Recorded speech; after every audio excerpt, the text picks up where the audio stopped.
ദൈവനാമം മഹത്വപ്പെടുമാറാകട്ടെ. റോമർക്ക് എഴുതിയ ലേഖനമാണ് നമ്മൾ പഠിച്ചുകൊണ്ടിരിക്കുന്നത്. 12-ാം അധ്യായത്തിൻ്റെ 1-2 വാക്യങ്ങൾ കഴിഞ്ഞ ദിവസം നമ്മൾ പഠിക്കുകയുണ്ടായി. ഇന്ന് 3 മുതലുള്ള ചില വാക്യങ്ങൾ പഠിക്കാം എന്ന് വിചാരിക്കുന്നു. ഭാവിക്കേണ്ടതിന് മീതെ ഭാവിച്ചുയരാതെ ദൈവം അവനവന് വിശ്വാസത്തിൻ്റെ അളവ് പങ്കിട്ടതുപോലെ സുബോധമാകും വണ്ണം ഭാവിക്കണമെന്ന് ഞാൻ എനിക്ക് ലഭിച്ച കൃപയാൽ നിങ്ങളിൽ ഓരോരുത്തരോടും പറയുന്നു. ഒരു ശരീരത്തിൽ നമുക്ക് പല അവയവങ്ങളുണ്ടല്ലോ, എല്ലാ അവയവങ്ങൾക്കും പ്രവൃത്തി ഒന്നല്ലതാനും. അതുപോലെ പലരായ നാം ക്രിസ്തുവിൽ ഒരു ശരീരവും എല്ലാവരും തമ്മിൽ അവയവങ്ങളുമാകുന്നു.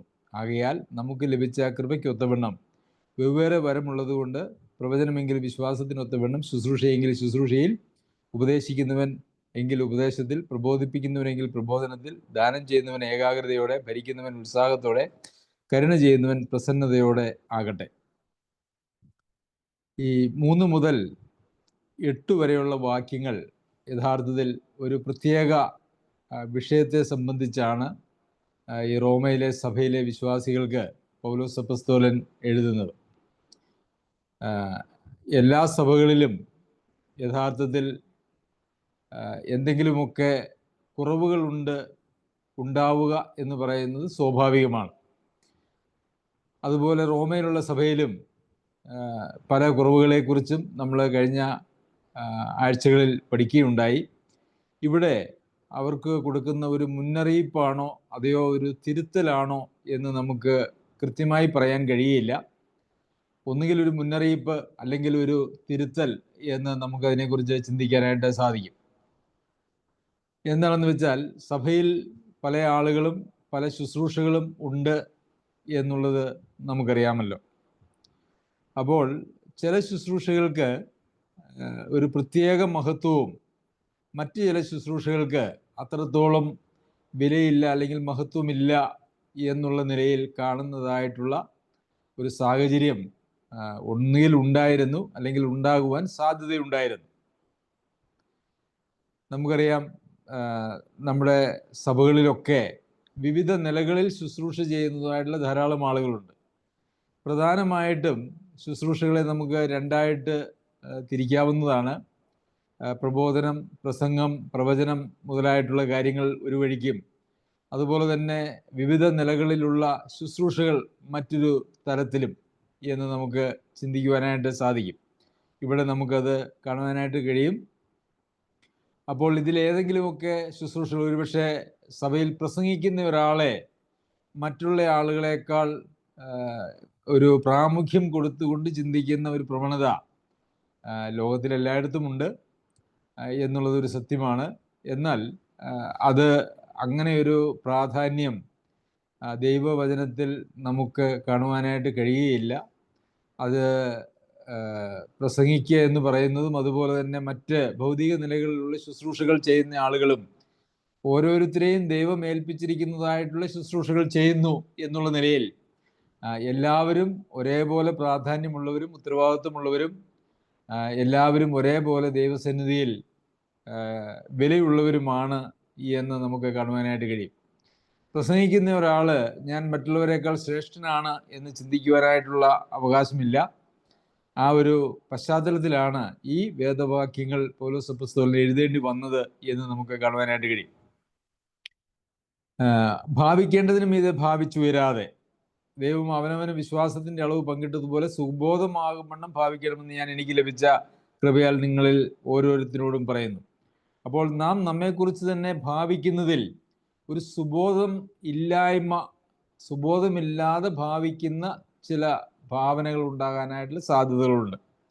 ഞാൻ ഒരു പ്രത്യേക മനുഷ്യനാണെന്നോ അല്ലെങ്കിൽ ഞാൻ മറ്റുള്ളവരെക്കാളൊക്കെ ശ്രേഷ്ഠനാണെന്നോ ഒക്കെ ഉള്ള ഒരു ചിന്താഗതി, പ്രത്യേകിച്ച് അങ്ങനെ പ്രസംഗം പോലെയുള്ള ശുശ്രൂഷകൾ ചെയ്യുന്ന ആളുകൾക്ക് അവരുടെ ഹൃദയത്തിൽ ഉണ്ടാകുവാനായിട്ടുള്ള ഒരു സാധ്യതയുണ്ട്. അങ്ങനെ ഉണ്ടായാൽ അത് സുബോധമില്ലാത്ത ഒരു ഭാവിക്കലാണ് എന്നാണ് ഇവിടെ നമുക്ക് കാണാനായിട്ട് കഴിയുന്നത്. കാരണം ദൈവം ഓരോരുത്തർക്കും പ്രത്യേകമായിട്ടുള്ള ദൗത്യങ്ങൾ കൊടുത്തു എന്നുള്ളത് കൊണ്ട് പ്രത്യേകമായിട്ടുള്ള ദൗത്യങ്ങൾ കൊടുത്തതായിട്ടുള്ള ദൈവത്തിൽ നിന്നും ലഭിച്ചതായിട്ടുള്ള ആളുകൾ അവരുടേത് എന്നുള്ള നിലയിൽ ഒരു ദൗത്യത്തെയും പ്രാധാന്യത്തോടു കൂടി കാണുവാനായിട്ട് പാടില്ല. ദൈവം നൽകിയതായിട്ടുള്ള ദൗത്യവും അതിനുള്ള കൃപാവരവുമാണെങ്കിൽ മനുഷ്യന് ഞാൻ എന്തെങ്കിലുമാണ് എന്നോ ഞാൻ മറ്റുള്ളവരെക്കാൾ ഈ നിലയിലൊക്കെ ശ്രേഷ്ഠനാണ് എന്നോ ചിന്തിക്കുവാനായിട്ടുള്ള യാതൊരു അനുവാദവും നൽകുന്നില്ല എന്ന് നമുക്ക് കാണുവാനായിട്ട് കഴിയും.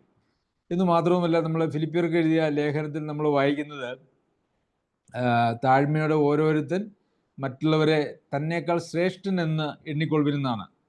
ഫിലിപ്പിയർക്ക് എഴുതിയ ലേഖനം 2-ാം അധ്യായം അതിൻ്റെ 3-ാമത്തെ വാക്യത്തിൽ, ശാഠ്യത്താലോ ദുരഭിമാനത്താലോ ഒന്നും ചെയ്യാതെ താഴ്മയോടെ ഓരോരുത്തൻ മറ്റുള്ളവനെ തന്നേക്കാൾ ശ്രേഷ്ഠൻ എന്ന് എണ്ണിക്കൊള്ളുവിൻ. ഇത് സഭയിലെ എല്ലാ വിശ്വാസികൾക്കും ബാധകമായിട്ടുള്ളൊരു കാര്യമാണ്. ഞാൻ എല്ലാവരേക്കാൾ ശ്രേഷ്ഠൻ എന്ന് എണ്ണുവാനായിട്ടല്ല, എല്ലാവരും എന്നേക്കാൾ ശ്രേഷ്ഠരാണ് എന്ന് എണ്ണുവാനായിട്ടാണ് യഥാർത്ഥത്തിൽ ഒരു ദൈവസഭയിൽ ദൈവമക്കൾക്കുള്ള അനുവാദം എന്ന് പറയുന്നത്.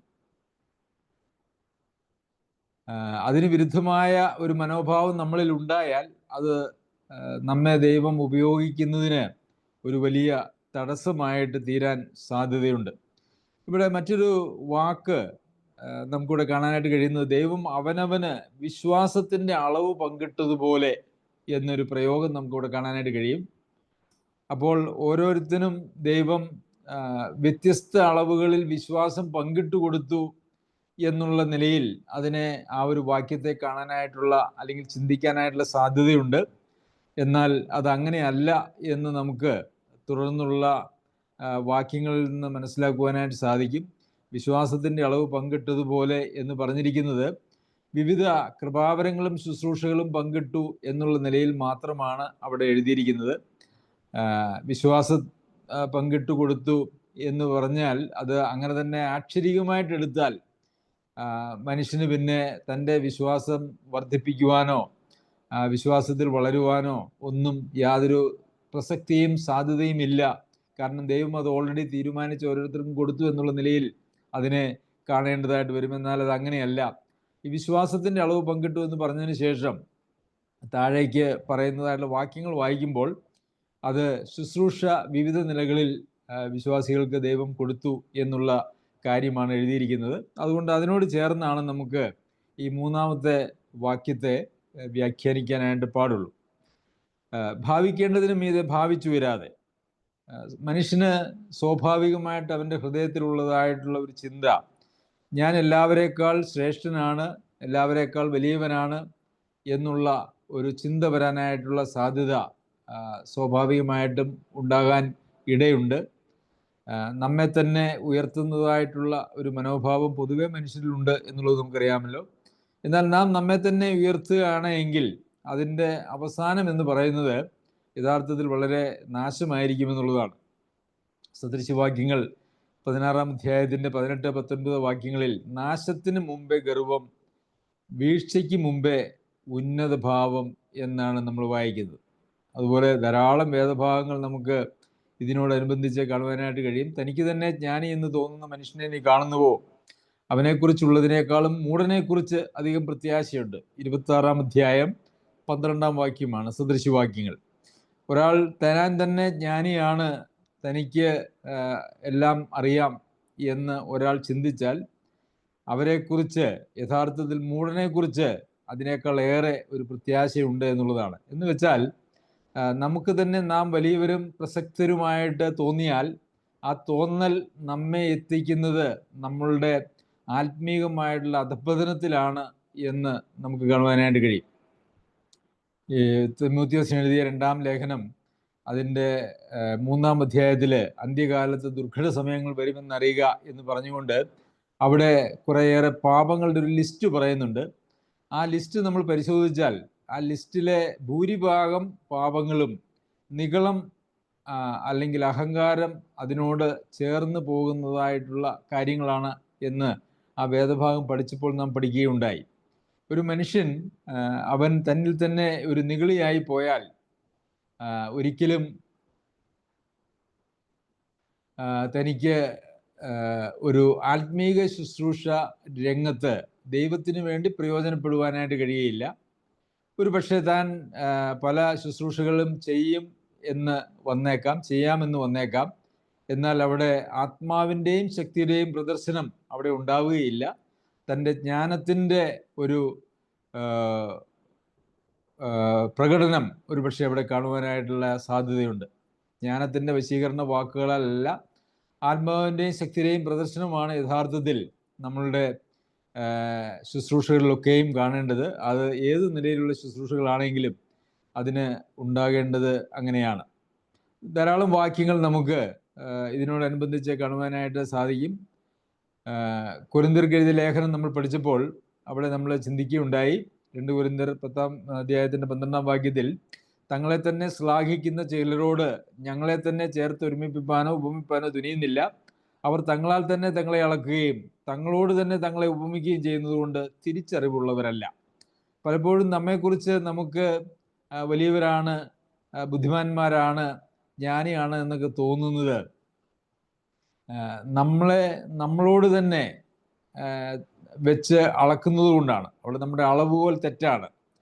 തെറ്റായിട്ടുള്ള ഒരു സ്കെയിൽ വെച്ച് നമ്മൾ എന്തിനെ അളന്നാലും അതിൻ്റെ ഉത്തരം, അതിൻ്റെ അളവ് എന്ന് പറയുന്നത് എപ്പോഴും തെറ്റായിരിക്കും. നാം നമ്മെ തന്നെ നമുക്ക് തന്നെ വെച്ചിരിക്കേണ്ടതായിട്ടുള്ള അളവ് എന്ന് പറയുന്നത് കർത്താവായ യേശു ക്രിസ്തുവിനോട് തുലനപ്പെടുത്തുവാനായിട്ടാണ്. കർത്താവിനെ വെച്ച് നമ്മളെ എല്ലാവരെയും അളന്നാൽ നമ്മളെല്ലാവരും പല നിലയിലും അപാകതകളുള്ളവരാണ്, അല്ലെങ്കിൽ എല്ലാ നിലയിലും അപാകതകളുള്ളവരാണ് എന്ന് നമുക്കറിയാമല്ലോ. താൻ അല്പനായിരിക്കെ മഹാനാകുന്നു എന്ന് ഒരുത്തൻ നിരൂപിച്ചാൽ തന്നെ തന്നെ വഞ്ചിക്കുന്നു. ഗലാത്യർക്ക് എഴുതിയ ലേഖനം 6-ാം അധ്യായത്തിൻ്റെ 3-ാം വാക്യത്തിൽ നാം അങ്ങനെ വായിക്കുന്നു. താൻ അല്പനായിരിക്കെ. പ്രിയമുള്ളവരെ, നമുക്ക് നമ്മളുടേതായിട്ടുള്ള പ്രത്യേക യോഗ്യതകളോ അല്ലെങ്കിൽ മഹത്വമോ ഒന്നുമില്ല. എന്തെങ്കിലും നമ്മിലുണ്ട് എങ്കിൽ അത് ദൈവം നമുക്ക് നൽകിയിരിക്കുന്നതാണ്. നാം തന്നെ സമ്പാദിക്കാത്തതും ദൈവം നമുക്ക് നൽകിയതുമായിട്ടുള്ള ഒരു കാര്യത്തെക്കുറിച്ച് നമുക്ക് പ്രശംസിക്കുവാനായിട്ട് ഒന്നുമില്ല എന്നുള്ളത് ഒരു യാഥാർത്ഥ്യമാണ്. അതുകൊണ്ട് സുബോധം ഉള്ളവരായി വേണം നാം ഭാവിക്കാൻ. സുബോധമുള്ളവർ ഭാവിക്കുന്നത് എപ്പോഴും തന്നെ താഴ്ത്തുന്ന ഒരു മനോഭാവത്തിലായിരിക്കും എന്ന് ദൈവത്തിൽ നമുക്ക് കാണുവാനായിട്ട് കഴിയും. അതിനുശേഷം എന്തുകൊണ്ടാണ് ഈ മറ്റുള്ളവരെ ശ്രേഷ്ഠരായി കാണണമെന്നും അതുപോലെ തന്നെ ഭാവിക്കേണ്ടതിന് മീതെ ഭാവിച്ചുയരരുത് എന്നും പറയുന്നത് ഒരു സഭയുടെ പശ്ചാത്തലത്തിൽ അത് എന്തുകൊണ്ടാണ് എന്നുള്ളതാണ് തുടർന്നുള്ള വാക്യങ്ങളിൽ നമുക്ക് കാണുവാനായിട്ട് കഴിയുന്നത്. ഒരു ശരീരത്തിൽ നമുക്ക് പല അവയവങ്ങളുണ്ടല്ലോ. എല്ലാ അവയവങ്ങൾക്കും പ്രവൃത്തി ഒന്നല്ല താനും.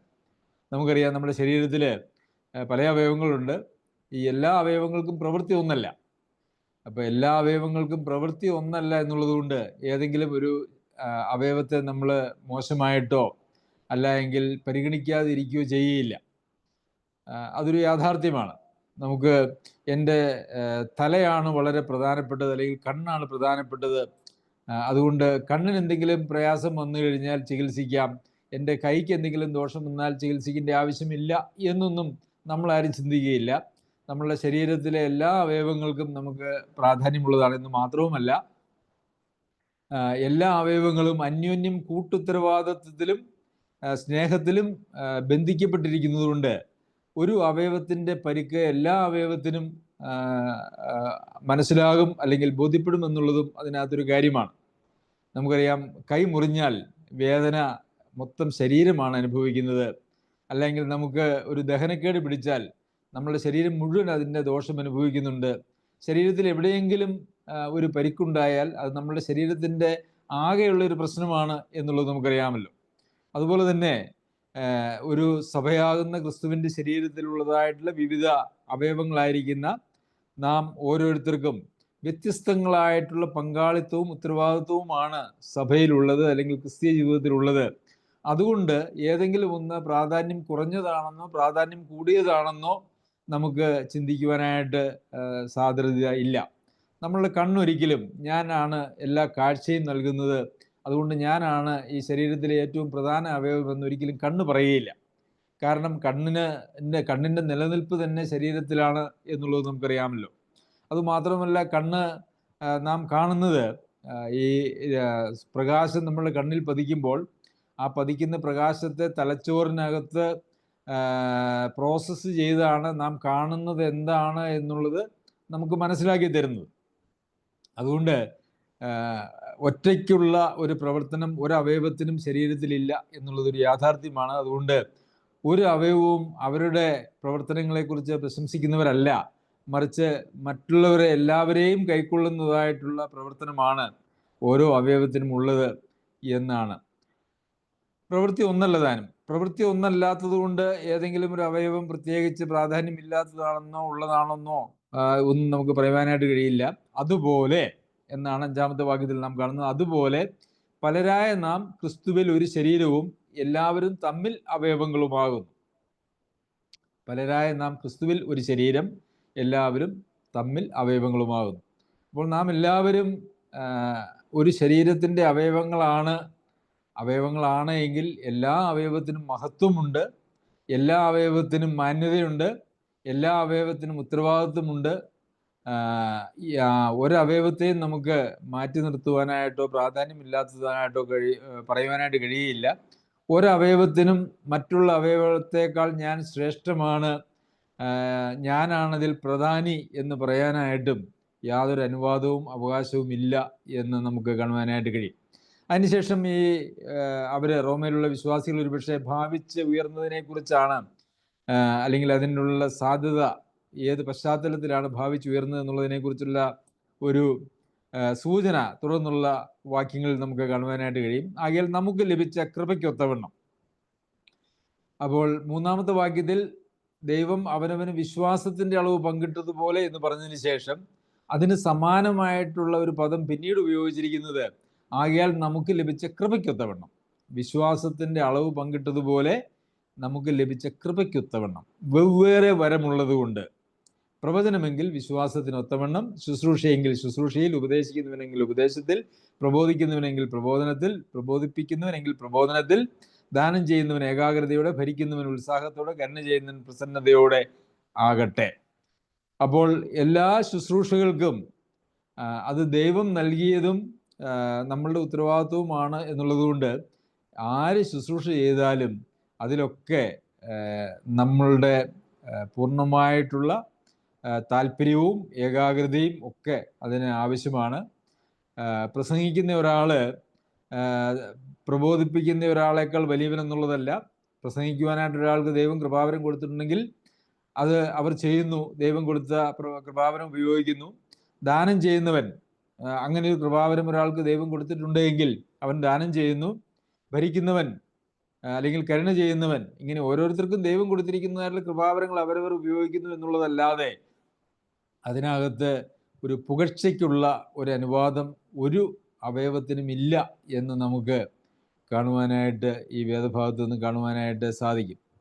അപ്പോൾ ഒരു നിലയിലും നമുക്ക് ഒരു സഭയിൽ ശുശ്രൂഷകളുടെ അടിസ്ഥാനത്തിൽ ഒരു മഹത്വം പ്രത്യേകമായിട്ട് കൊടുക്കുവാനോ എടുക്കുവാനോ ഇത് രണ്ടും ആവശ്യമില്ലാത്തൊരു കാര്യമാണ് എന്നുള്ളത് നാം ഓർക്കണം. അത് വളരെ പ്രധാനപ്പെട്ടതായ ഒരു കാര്യമാണല്ലോ.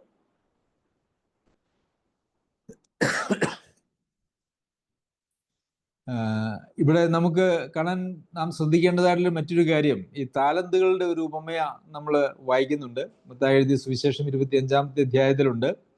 അവിടെ ദൈവം കർത്താവ് പറഞ്ഞിരിക്കുന്നത് ഓരോരുത്തരും അവനവൻ്റെ പ്രാപ്തിക്ക് തക്കവണ്ണം കൊടുത്തു എന്നാണ്.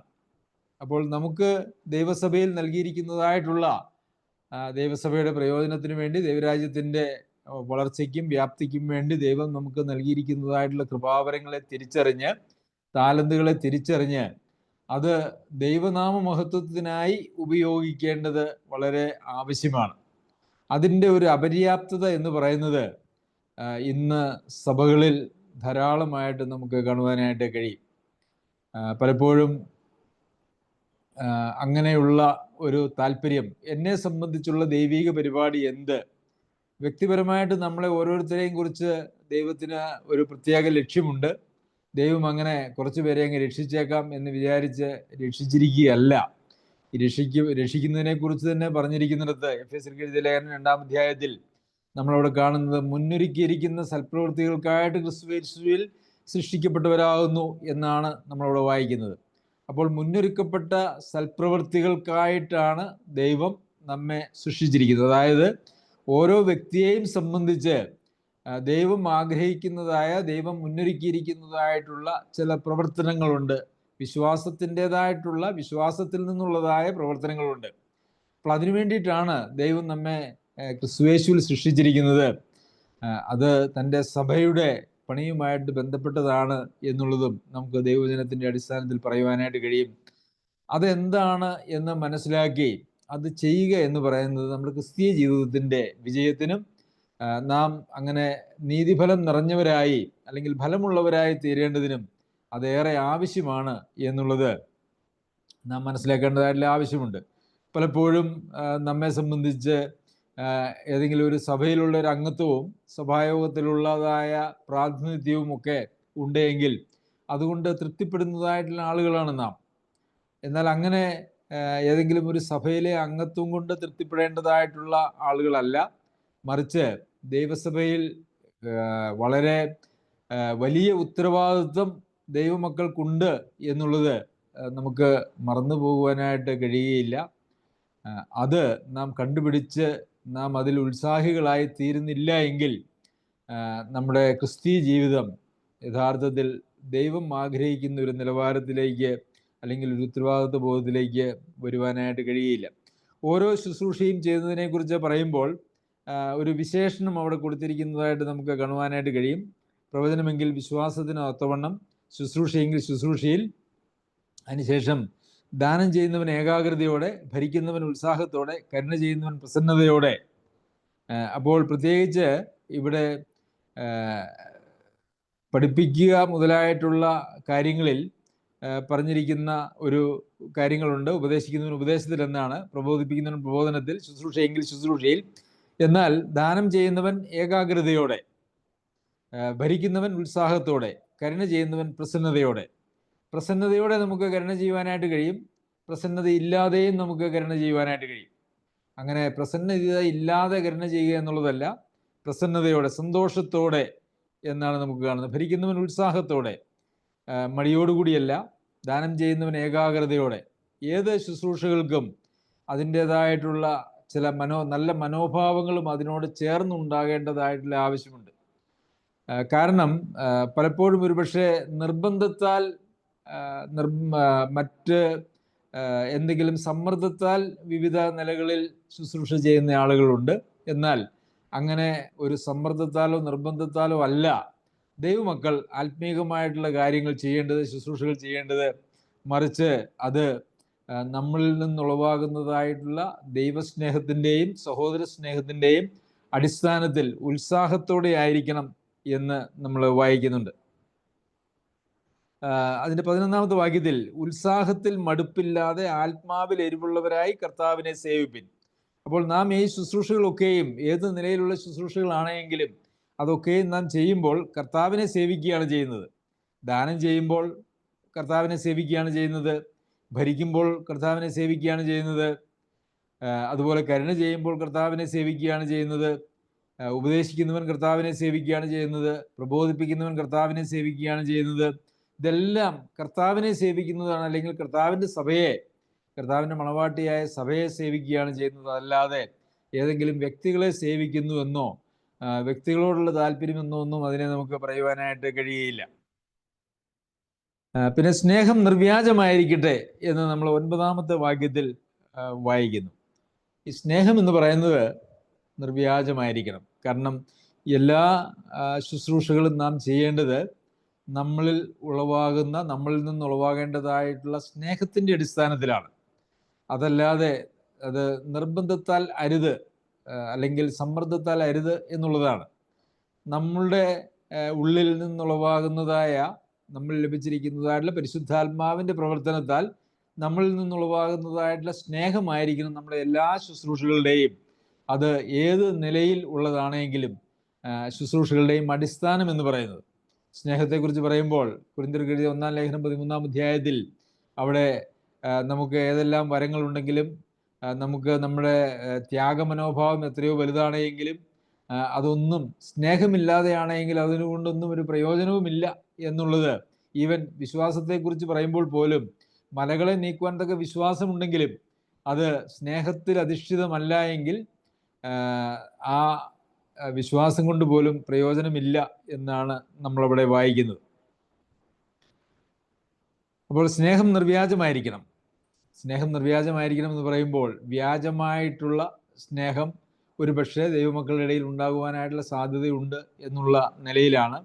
സ്നേഹം വ്യാജമാണോ അല്ലയോ എന്നുള്ളത് നമുക്ക് എങ്ങനെ തിരിച്ചറിയുവാനായിട്ട് കഴിയും? അത് തിരിച്ചറിയാൻ കഴിയുമോ? നമുക്കറിയാം, തിരിച്ചറിയുവാനായിട്ട് തീർത്തും നമുക്ക് കഴിയും. നമ്മൾ സ്നേഹിക്കുന്നു എന്ന് പറഞ്ഞു കഴിഞ്ഞാൽ ആ സ്നേഹത്തിന് ഒരു വിലയുണ്ട്, സ്നേഹത്തിന് ഒരു ഉത്തരവാദിത്വമുണ്ട്, സ്നേഹത്തിനൊരു പ്രവൃത്തിയുണ്ട്.